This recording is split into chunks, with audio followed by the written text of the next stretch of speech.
Since my father left home, the silence became deafening. My mother, Marta, tried to fill the void by doing more than she could. Double shifts, forced smiles, promises that everything would be fine. But the truth was, nothing got better. Soon, Rogerio entered our lives like an uninvited intruder, and the house began to feel less like mine. I was 17 years old, but I already felt the weight of a life that didn't belong to me. Every morning, my mother left early for work, leaving me alone with that man who smiled too much when she was around. But as soon as the door closed behind her, the smile vanished, and Rogerio's true face appeared. He didn't need words to show who was in charge. A loud cough, a piercing glare, the sound of dishes accidentally placed out of order. He had a silent way of reminding me that I was nothing more than an intruder in the house where I was born. Max, my golden retriever, always sensed the shift in the air. It was as if he could feel the weight of that man before I even heard his footsteps.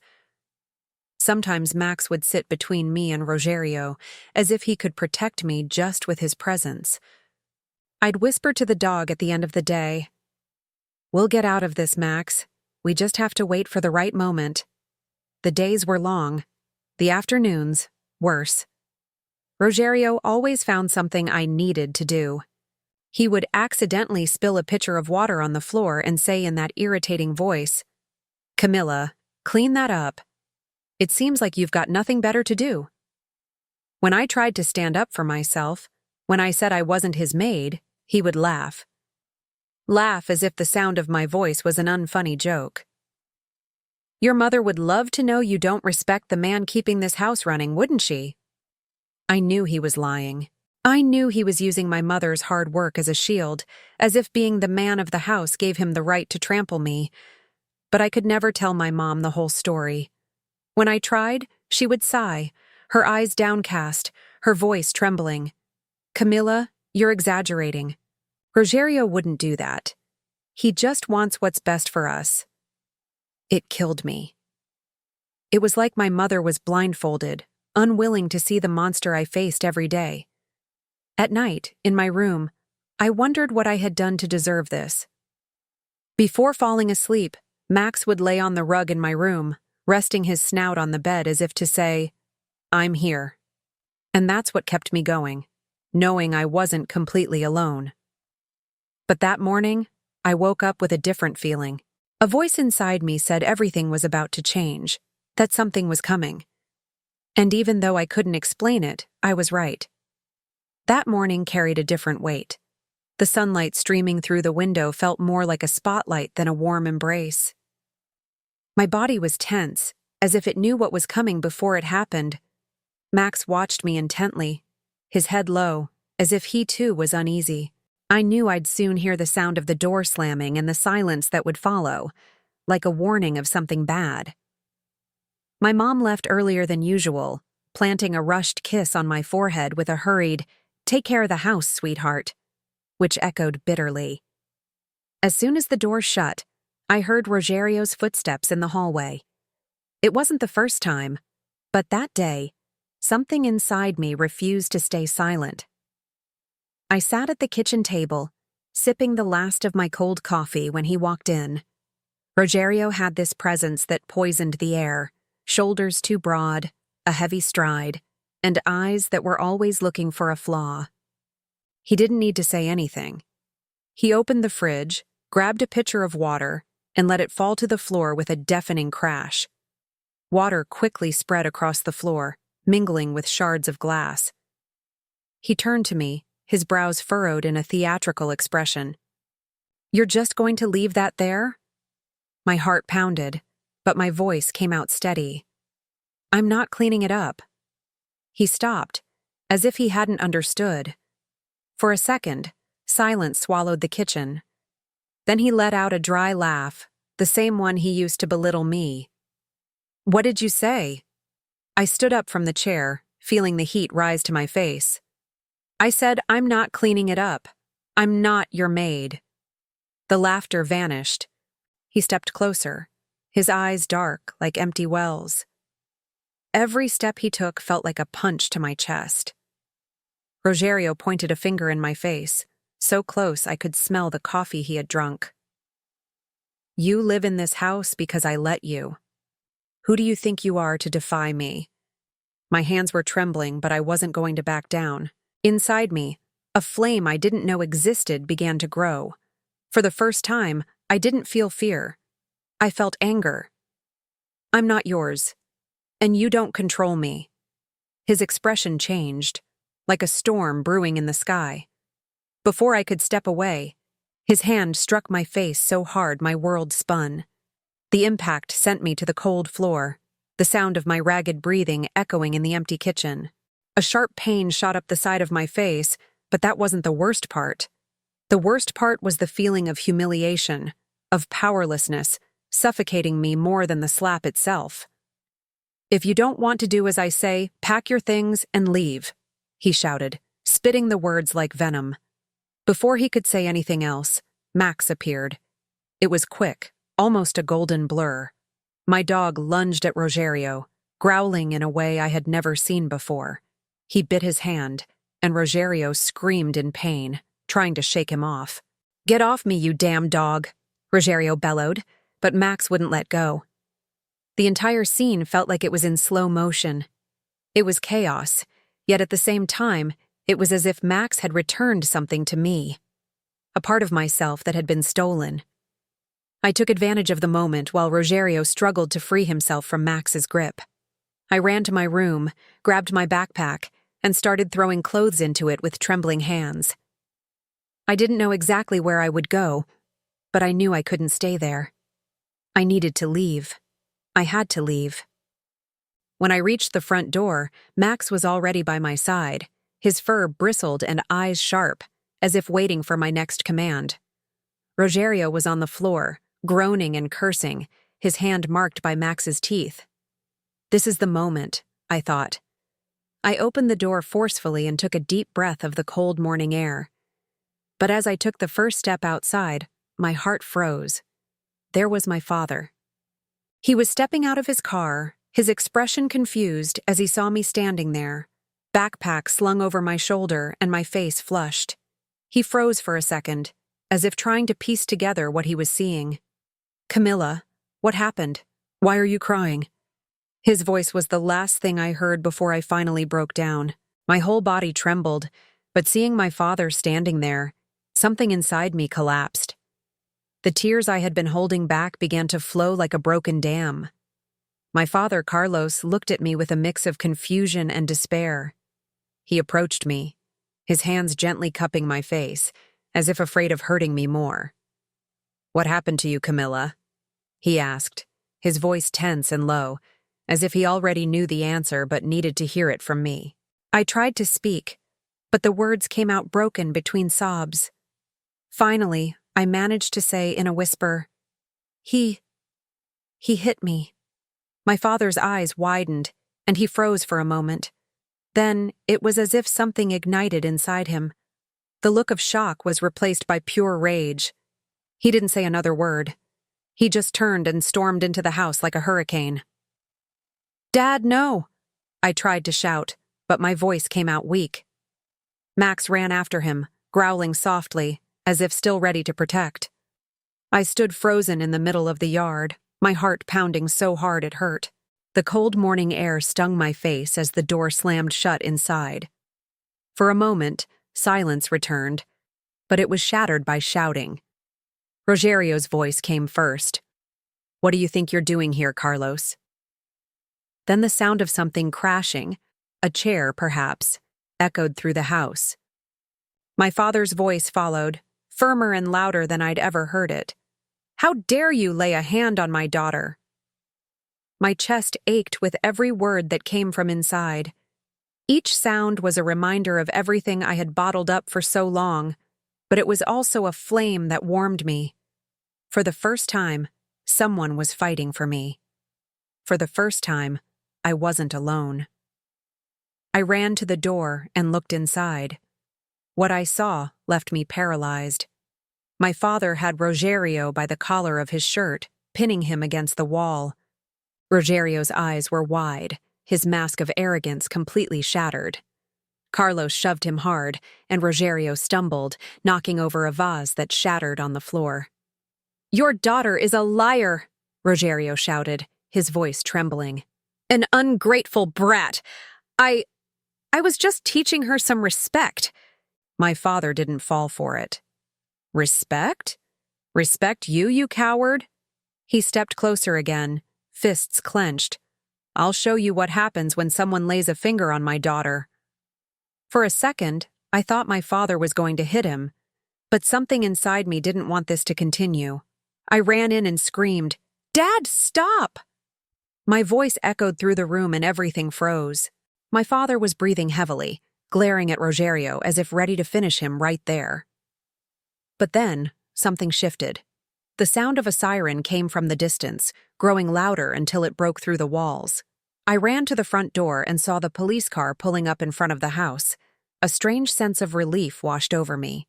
Everything was happening so fast, but for the first time, it felt like fate was on my side. 2 officers stepped out of the car. I walked toward them, my face still wet with tears. My voice was shaky but firm. "He hit me. My stepfather. He hit me." The 2 officers exchanged quick glances before rushing into the house. I stayed outside in the yard, Max by my side. The sounds of chaos inside were soon replaced by firm commands. "Hands up! Against the wall!" Moments later, Rogerio emerged from the door, handcuffed, his head bowed and his expression defeated. As he passed by me, Max growled, as if he knew this would be the last time we'd see that man. I didn't feel pity.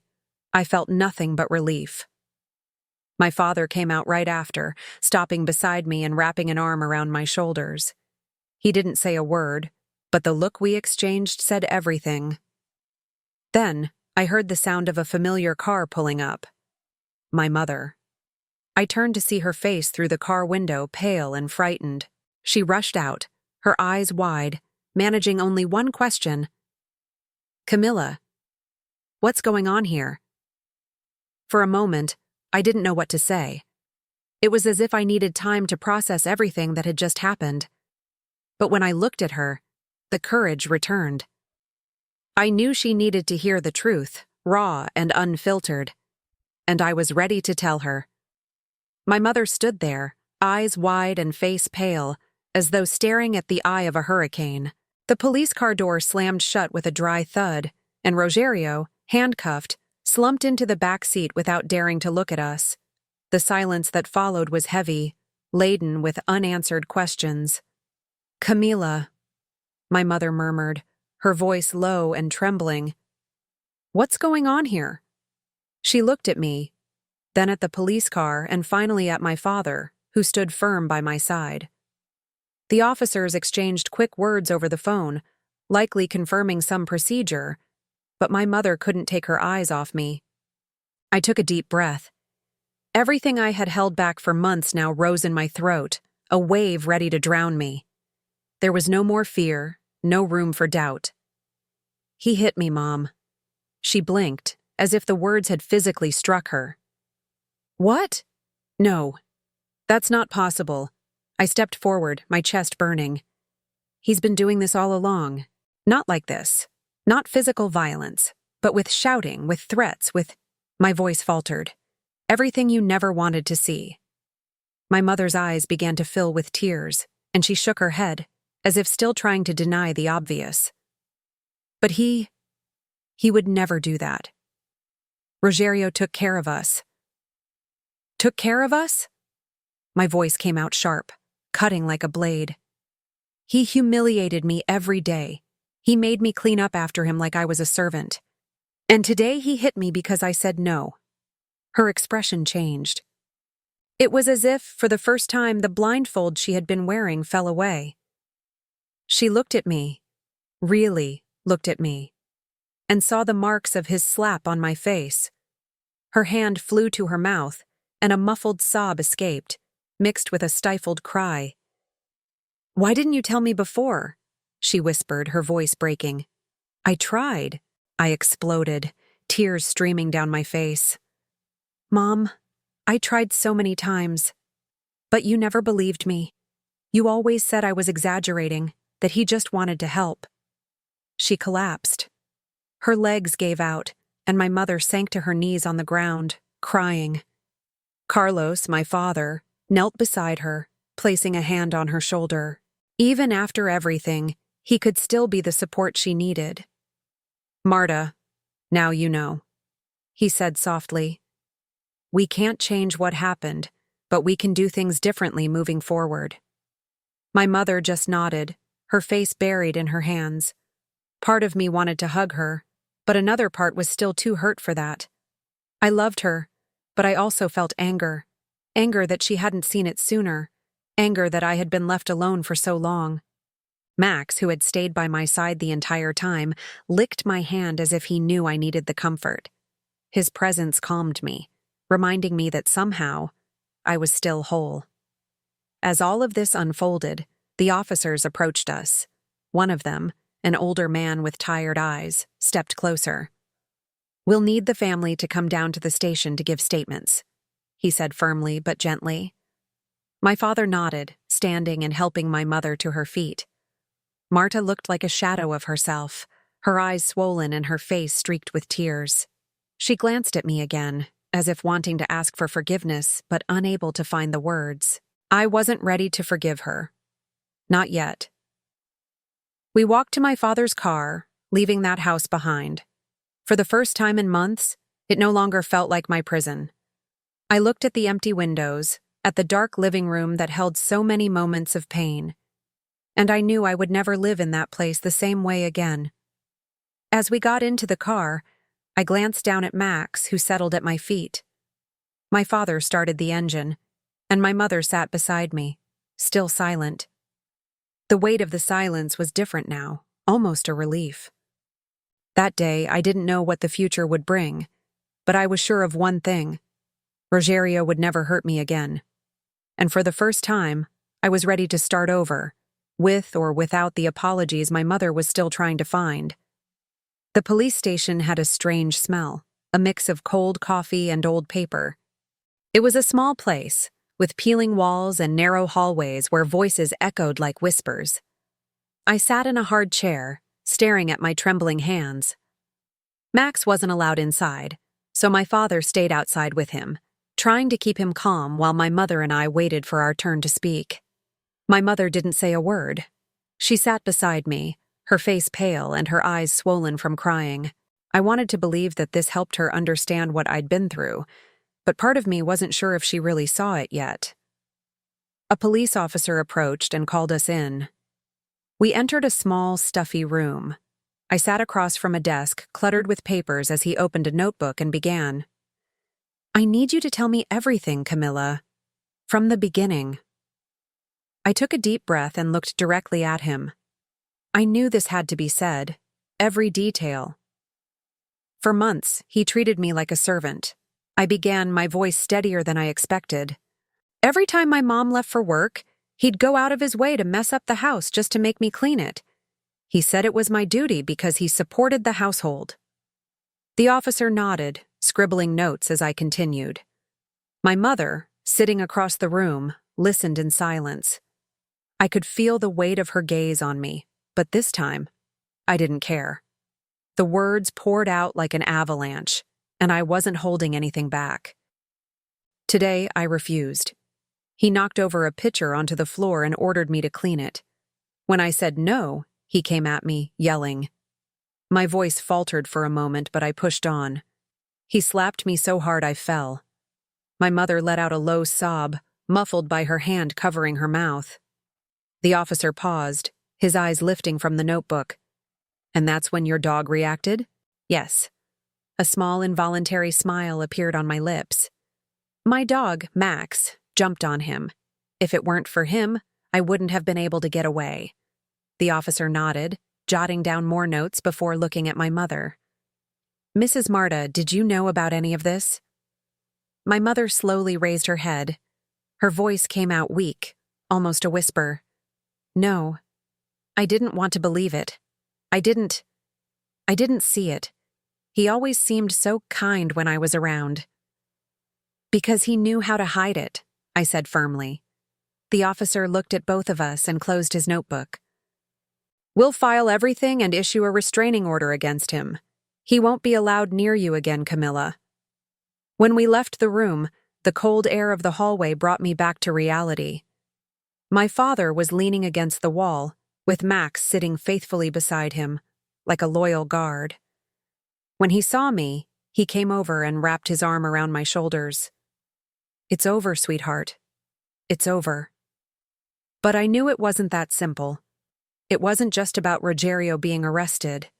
It was about the time I spent suffocating in silence, about my mother not believing me, and about the quiet that had nearly destroyed me. Outside, in the parking lot, my mother stopped beside me.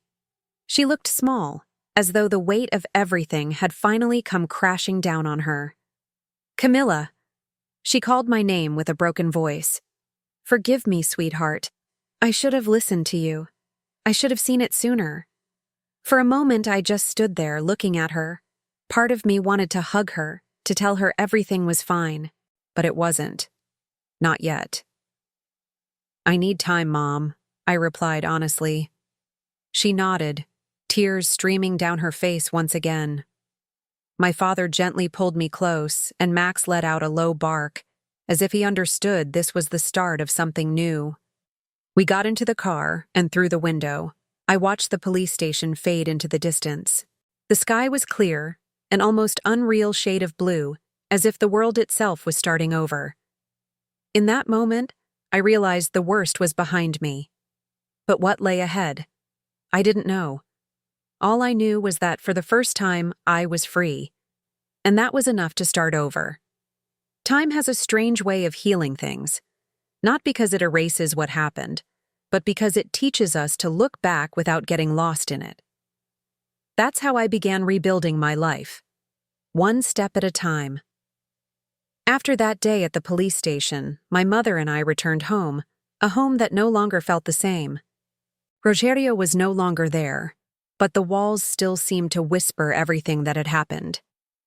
In the days that followed, the silence that once suffocated me became a space to breathe. My mother moved through the house like a ghost. She cleaned every corner, perhaps in an attempt to erase any trace of him.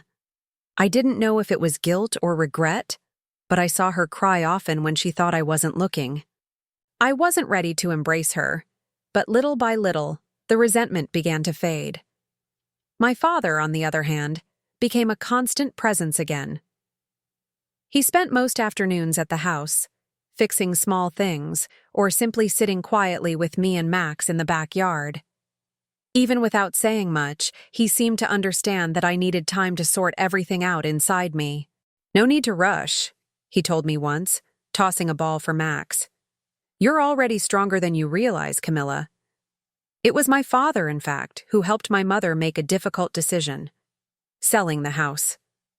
Neither of us wanted to keep living there. That house had witnessed too many bad moments, and no new couch or fresh coat of paint would change that. A few weeks later, we moved to a small apartment in the city center.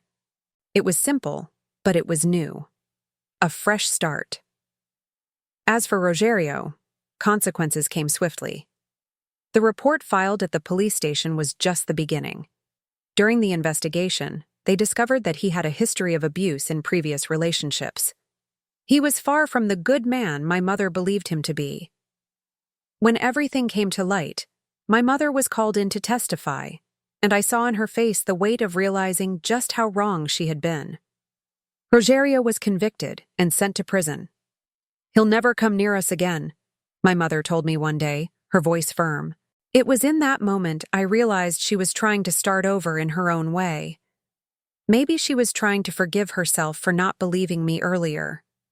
Part of me wanted to hate her for the time I had lost, but I couldn't. Deep down, I knew she had been a victim too, manipulated by a man who knew how to hide his true nature. In our new apartment, things began to fall into place. My mother started smiling again, even if it was a shy smile at first. She apologized to me almost every day until one day I finally said, "Mom, that's enough. I just want us to live in peace." And it was true. Peace. After months of suffocating, I was finally feeling it. I went back to school and started focusing on my plans for the future. My routine was simple, but now there was a lightness in my life I hadn't known was possible. My father remained present, taking care of me like never before. Sometimes he and my mother would sit on the couch for hours, talking about the past and laughing at memories I didn't even know existed. They didn't go back to being a couple, but the respect and friendship between them were enough. Max, meanwhile, became the hero of the house. My mother began treating him like a child, and, in a way, he was. Every day when I came home from school, he was there, wagging his tail as if the worst had never happened. He couldn't speak, but I knew he understood. Max had been the first to fight for me when no one else believed. Sometimes at night I'd think about everything that had happened. The slap, the cold floor. Rogerio's face twisted with fear when Max lunged at him. I thought about how much worse things could have been if my father hadn't shown up. But instead of feeling anger, I felt relief. Because it was over. I was whole, and that's what mattered. One afternoon, as we watched the sunset from our apartment window, my mother reached for my hand. It was the first time I had felt that gesture truly sincere since the beginning of it all. "Camilla, I love you, and I promise I'll never close my eyes to anything again." I looked at her and smiled. There were still scars. Not on my face, but on my soul. But now I knew they didn't define me. "I know, Mom. I love you too." Sometimes life breaks us into pieces so small it seems impossible to put them back together. But sitting there, with my mother, my father, and Max by my side, I realized something. We might not go back to who we were, but we can rebuild ourselves in a new way. And that's what we did. I, Camila Torres, survived. And now, I was finally ready to live.